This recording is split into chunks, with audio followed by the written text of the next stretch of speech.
আসসালামু আলাইকুম, কেমন আছেন সবাই? টেস্ট অ্যান্ড টেলস উইথ সালমার একটি নতুন পর্বে আপনাদের সবাইকে অনেক অনেক আমন্ত্রণ জানাই। আশা করছি কাছে দূরে যে যেখান থেকে আমাকে দেখছেন সবাই অনেক বেশি ভালো আছেন। আলহামদুলিল্লাহ, আল্লাহর রহমত আপনাদের সবার দোয়ায় আমিও আমার পরিবার ভালো আছি। এগুলো কি জানেন? এগুলো হচ্ছে কাঁচামরিচ। নিচে ভ্যানে মোটামুটি বেশ সস্তায় কাঁচামরিচ বিক্রি হচ্ছিল, 130 টাকা করে কেজি। তো ভাবলাম 2 কেজি কাঁচামরিচ কিনে রেখে দিই। আমি এর আগের বছরও এভাবে কাঁচামরিচ সংরক্ষণ করে রেখেছি। সেই সময় অবশ্য আরও ভালোভাবে রেখেছি।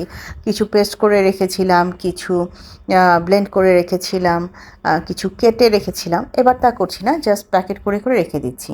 টমেটো বিক্রি হচ্ছিল 3 কেজি 100 টাকা। তো ভাবলাম ঠিক আছে, তাহলে 9 কেজি টমেটোও নিয়ে নিই। মোটামুটি 500-550 টাকার মধ্যে যথেষ্ট পরিমাণ সবজি আমি পেয়েছি, যেগুলোকে আমি সারা বছরের জন্য সংরক্ষণ করে রাখছি। অনেকে অনেকভাবে গুছিয়ে সংরক্ষণ করে রাখেন, গত বছর সেটা আমিও করেছিলাম। কিন্তু এই রোজার মধ্যে না আসলে আর এনার্জিতে কুলাচ্ছে না সেভাবে কেটে বেছে দেখিয়ে আপনাদের সামনে উপস্থাপন করে সংরক্ষণ করা। সেই জন্য জাস্ট প্যাকেট প্যাকেট করে ডিপ ফ্রিজে রেখে দিচ্ছি। আর এটা হচ্ছে একটা পার্সেল যাবে, সেটার জন্য রেডি করছিলাম। আসলে বিজনেসের ব্যাপারে আমি খুব বেশি সিরিয়াসলি কাজ করতে পারছি না, যেহেতু আমার দুটো মেয়েরই হচ্ছে মে মাস থেকে ফাইনালস হবে। তো তাদের স্কুল এবং তাদের কলেজে প্রচণ্ড পড়ালেখার চাপ, মক চলছে। তো সব কিছু মিলে ওদিকটায় সময় দিতে গিয়ে এদিকটায় আর তেমন সময় দিতে পারছি না। এই একটু একটু করে খুঁড়িয়ে খুঁড়িয়ে যেভাবে আমার চ্যানেল চলছে ঠিক সেভাবেই আমার বিজনেস চলছে। তবুও আলহামদুলিল্লাহ, এই আলহামদুলিল্লাহর মধ্যে যে আলাদা একটা শান্তি কিংবা স্বস্তি আছে, সেটা কিন্তু আসলে খুব আলাদা শান্তি দিবে আপনার মনের ভিতরে। সেদিন একটা হাদিস পড়লাম, খুব ভালো লেগেছে হাদিসটা। দুটো লাইন আপনাদের সাথে শেয়ার করি। আমি দেখেছি আমার এই হাদিসের ব্যাপারটা আপনারা খুব ভালোভাবে অ্যাকসেপ্ট করেন। নোমান আলী খান ইসলামী বক্তা, তিনি বলেছেন, আমি 15 বছর ধরে বোঝার চেষ্টা করছি কোরআনে সুখের সন্ধান বলতে কিছুই বলা হয়নি, কিছুই না। আমি আশ্চর্য হয়ে খুঁজেছি আল্লাহ পাক কেন এত গুরুত্বপূর্ণ বিষয় আলোচনা করেননি। যা বলা হয়েছে তা হলো সন্তুষ্ট থাকা। সন্তুষ্ট থাকো, এতেই সুখ। তার মানে আপনার আমার কাছে যা আছে তা নিয়ে যদি আপনি এবং আমরা আমাদের নিজেদের জায়গা থেকে সন্তুষ্ট থাকতে পারি, আলহামদুলিল্লাহ বলতে পারি, তার মধ্যেই সুখ। সুখের আলাদা কোনো ডেফিনেশন পবিত্র কোরআনে আল্লাহ দেননি। তাহলে কিসের পিছনে ছুটে চলা বলুন তো? দিন শেষে কিন্তু সুখ না খুঁজে সন্তুষ্টি খোঁজা উচিত, এবং আল্লাহর সন্তুষ্টি খুঁজে পেলে সেটা তো আমাদের জন্য পরম পাওয়া। জানি না আমার এই ধরনের বকবক কিংবা প্যাচাল আপনাদের কেমন লাগে, বাট আমি যদি ভালো কোনো হাদিস কিংবা কোনো কিছু জানি, আমার তখন সত্যি ইচ্ছে করে সেটা আপনাদের সাথে একটু হলেও শেয়ার করতে। অনেক দিন পরে ড্রয়িং রুমের এই সাইডগুলো গোছাতে এসেছি। আমার আসলে দিনটা কাটছে একটু অন্যভাবে। সেহরিকে শুয়ে পড়ি, 8:30টার সময় ছোটো মেয়েটাকে নিয়ে স্কুলে ড্রপ করি। 9:30টার মধ্যে বড় মেয়েটাকে নিয়ে বের হয়ে চলে যেতে হয়। তারপর 11টা 11:30টার মধ্যে বাসায় ফিরে এসে একটু রান্নাবান্নার ব্যবস্থা, একটু কাজের খালার সাথে এটা সেটা কাজ এগিয়ে যাওয়া। এই করতে করতেই জোহরের ওয়াক্ত হয়ে যায়, নামাজ, গোসল, তারপর একটু তেলাওয়াত থাকে, কোরআন তেলাওয়াত, নামাজ এগুলো থাকে। একটু রেস্ট নিয়ে আবার শুরু হয়ে যায় ইফতারের আয়োজন। মানে কেমন করে যে দিনের মধ্যে ছুটে চলছি। আবার কোনো দিন তো ইফতারের পর মেয়েকে নিয়ে বের হয়ে চলে যেতে হয় তার কোচিংয়ে, ফিরতে ফিরতে 9টা, সোয়া 9টা। এই হেট্রিক লাইফের মধ্যে আলহামদুলিল্লাহ আল্লাহ যেটুকু আমার রিজিকে রেখেছেন কিংবা যেভাবে আমাকে রোজাগুলো করতে দিচ্ছেন, সেই জন্য আল্লাহর কাছে অনেক কৃতজ্ঞতা জানাচ্ছি। দেখতে দেখতে রহমতের 10 দিন চলে গেছে, মাগফিরাতের 3 দিনও চলে গেছে। খুব দ্রুত যেন রোজা শেষ হয়ে যাচ্ছে। রোজার আগের প্রস্তুতি নেওয়ার আগেই রোজা হাজির হয়ে গেল আমাদের মাঝে। রোজাগুলো ভালোভাবে উপলব্ধি করতে না করতেই অর্ধেক রোজা প্রায় শেষের দিকে। কত দ্রুত সময় কেটে যায়। শুনেছি কেয়ামতের আগে সময় শেষ হয়ে যাবে চোখের নিমিষে। হয়তোবা সেটারই খুব কাছাকাছি আছি, সেই জন্য সময়ের সাথে তালে কুলিয়ে উঠতে পারি না। সে যাই হোক, আপনারা সবাই কেমন আছেন একবার ভালো করে জানা হয়নি। সবাই ভালো আছেন তো? আল্লাহ আপনাদেরকে সুস্থ রাখুন, ভালো রাখুন, ভালোভাবে রোজা করার তৌফিক দান করুন। আমার অন্য ধর্মের যে দাদা কিংবা দিদি ভাইরা আছে, তারা সবসময় আমাকে অনেক ভালোবাসা দিয়ে দেখে, আমার পাশে থাকে। আমি আপনাদের কাছেও দোয়া প্রার্থী। আপনারা সবসময় আপনাদের দোয়ায় আমাকে রাখবেন এবং আমিও আপনাদের জন্য সবসময় অনেক দোয়া করি। আমি মনে করি এই ভ্রাতৃত্বের বন্ধন আমাদেরকে মানবিকতা সম্পন্ন মানুষ হিসেবে এগিয়ে চলতে অনেক সাহায্য করবে।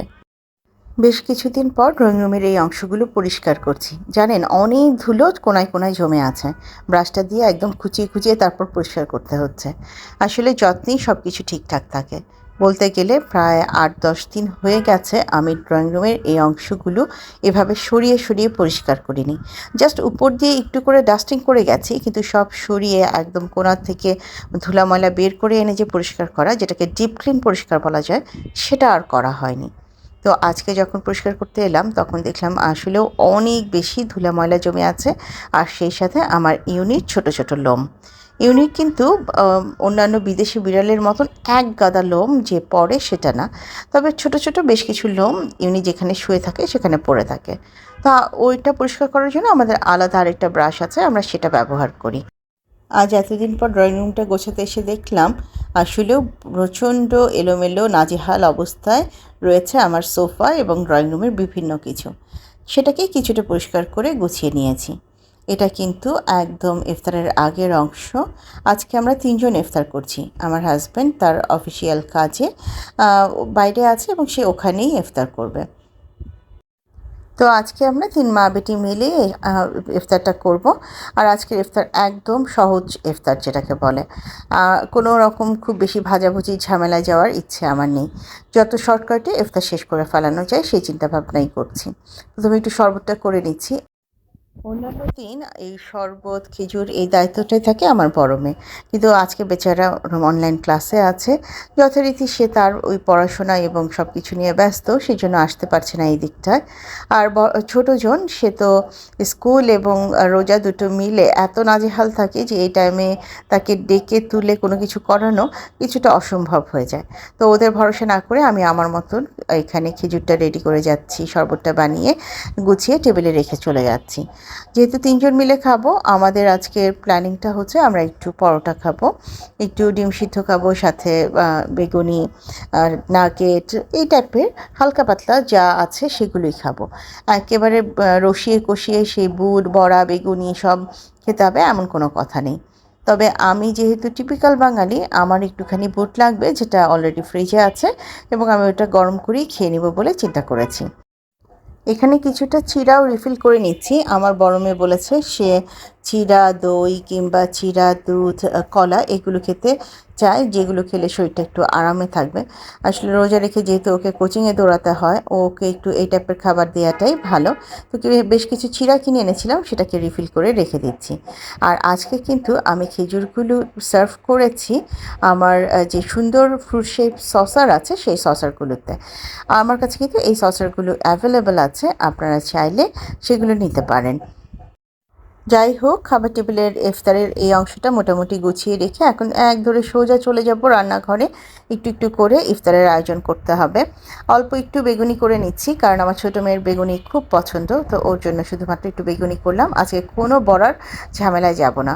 আর দেখতে দেখতে আমার হাতে বানানো নাগেট এবং চিকেন ডোনাট সেগুলো শেষের দিকে, আবার সেগুলো বানাতে হবে। খুব শিগগিরই হয়তো বানাবো ইনশাল্লাহ, তখন আপনাদের সাথে শেয়ার করব। তো সেগুলো একটু একটু করে ফ্রাই করে নিচ্ছি। বাজারে দেখলাম বেশ ভালো তরমুজ নেমে গিয়েছে। দেখি, খুব শিগগিরই ইচ্ছে আছে আমি আমার ২ খালা, তারপর নিচের দারোয়ান এবং আমরা সবাই মিলে একটু ভালোভাবে ইফতার করব। সেদিন একটু তরমুজ কেনারও ইচ্ছা আছে। আসলে নানা রকম কাজের চাপে এই কাজগুলোর থেকে একদম মনোযোগ চলে গিয়েছিল, কিন্তু আমার এবার একদম মানসিকভাবে আমি প্রস্তুতি নিয়ে রেখেছি যে যত ঝামেলাই থাকুক, আমার নিচে গেটের ৩ দারোয়ান, ম্যানেজার এবং আমার বাসায় কাজ করে আমার ২ খালা, এদেরকে নিয়ে আমি অবশ্যই একটা ইফতার করব এবং তাদের জন্য একটু ভালো মন্দ প্রিপারেশন নেব।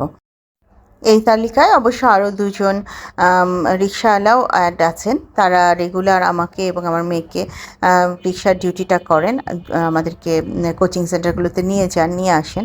তো ভেবেছি ওনাদেরকেও আমি এই তালিকায় রাখবো এবং আমরা সবাই একদিন একটু একসাথে ইফতার করব। আসলে এই মানুষগুলোকে একটা বেলা যদি একটু ভালোভাবে খাওয়ানো যায়, তাদেরকে যদি একটু সুন্দরভাবে ব্যবহার করা যায়, দেখবেন তারা এগুলো সারা জীবন মনে রাখবে এবং আমাদের দুঃসময়ে আমাদের পাশে থাকবে। আমি অন্তত তাই মনে করি।